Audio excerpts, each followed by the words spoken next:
Emiko Ohnuki-Tierney is a professor of anthropology at the University of Wisconsin in Madison, and she has written another book. This one is Kamikaze Diaries, Reflections of Japanese Student Soldiers.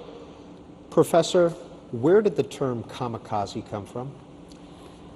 It originated when the Mongols tried to invade Japan, and they came twice, and they were going to really land in Kyushu, and then a storm came, and all their ships were overturned. That's how Japan was saved, so to speak, and therefore they said this was God's wind to save Japan. But Is that what kamikaze means? Yes, kamikaze. No, every character has more than one pronunciation, and two characters for kamikaze. In fact, are usually called a shimpu in Japan. And what does that mean? The same thing, the God's wind, but just different pronunciation. And when did the Japanese military start to use the term kamikaze? Or is that an English term that we use? The shimpu has been used, but in a particular operation, I think there are two distinct, what you call kamikaze. One is Pearl Harbor, and that was very different because it was not a one-way mission, and submarine was waiting for them to return. So that was a very different one. But then one that I wrote is at the very end of the war, and when everybody knew Japan had absolutely no chance of winning. And so the Onishi, Vice Admiral of the Navy, came up with a very crazy idea that at the almost a nuclear age, he thought the only means left for Japan was to use this Japanese soul, S-O-U-L, which uniquely prepared them to face death without hesitation. And so he came up with this one-way mission. And by that time, Tojo government had shortened the university years twice. And so unless you are in education or science, everybody has to be drafted. So the kamikaze pilots, about 4,000 who perished at the end of the war, 3,000 were so-called boy pilots. They were trained very early, and they were much more susceptible to propaganda, but nobody really, I don't think, died without hesitation, but we don't have any records. Whereas 1,000 of them are intellectual cream of the crop. They were graduates of the University of Tokyo and other top universities. And at that time, students read Latin, Greek, German, French, philosophy, literature, all of that in their original languages. And so they were enormously well educated, and they did not have a choice but quote-unquote volunteer. And so not truly volunteers. That's right. Is what your research has shown? That's right. And so I went through the diaries, and it was fascinating. Of course, at some point they feel they should really protect their own country, and sometimes they say otherwise they are usually mothers, and others would be raped and all that, and all that propaganda was influential. Just like homeland attack, that's a very much of a catchphrase whenever you want to stir up patriotism. But then other times they will say, well, that's not my true feelings. And so there's a tremendously interesting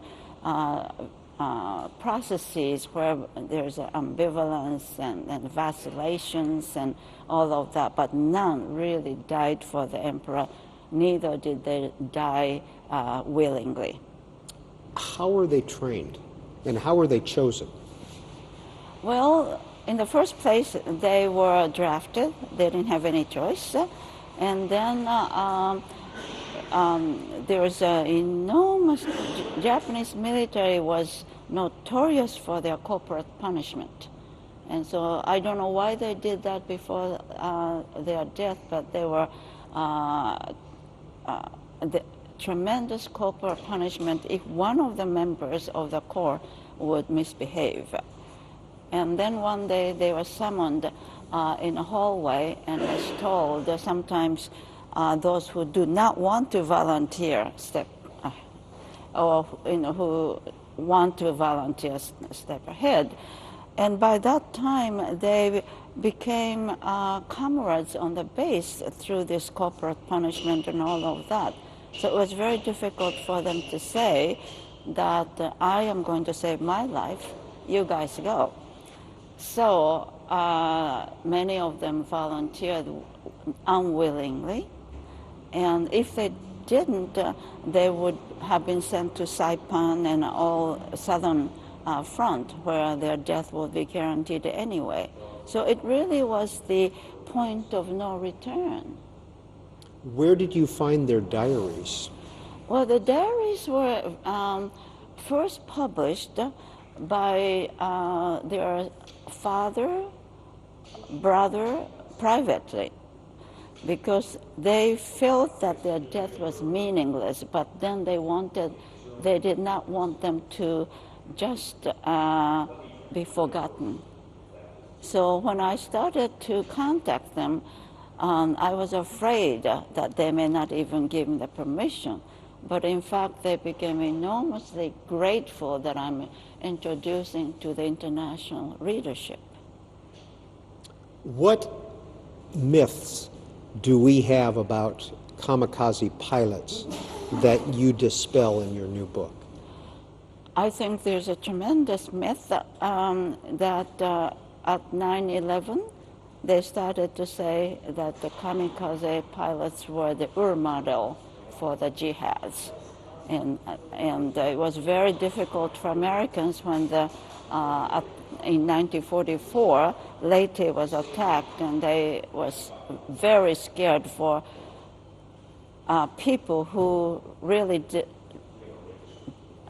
risked their lives. And that was, you see, the thing is that the Americans, Germans, they all told the soldiers to kill the enemies. But then this particular symbolism of cherry blossoms given to the Japanese soul is to die. Now, explain the cherry blossom connection, because you do put cherry blossoms on the front of your book also. Were they given to the pilots? No, what happened is that actually Nitobe Inazo, who was a devout Christian, worked with Madame Curie and Bergson and Einstein and all those for the League of Nations, wrote The Warrior's Way first in English. And he said the Japanese soul and the cherry blossoms are both indigenous to Japan. So this so-called Japanese soul, which enabled them to die without hesitation, was symbolized by cherry blossoms. And so when at the end of the war in 1944, Onishi started this one-way mission, he adopted cherry blossom symbolism. And so all the kamikaze planes had one cherry blossom on the side in pink. And so another is a historical process whereby at the end of the 19th century, when Japan realized that every other country in East Asia was colonized, and that's how so-called the Meiji Restoration took place, when shoguns were sleeping without realizing geopolitics. And so from that on, before the 1889 Imperial Constitution of Japan was drafted, and actually they were, except the Article 1, were all written by German scholars, legal scholars. But anyway, from that on, they started to use falling cherry petal as the motto for warriors and soldiers to die for Japan.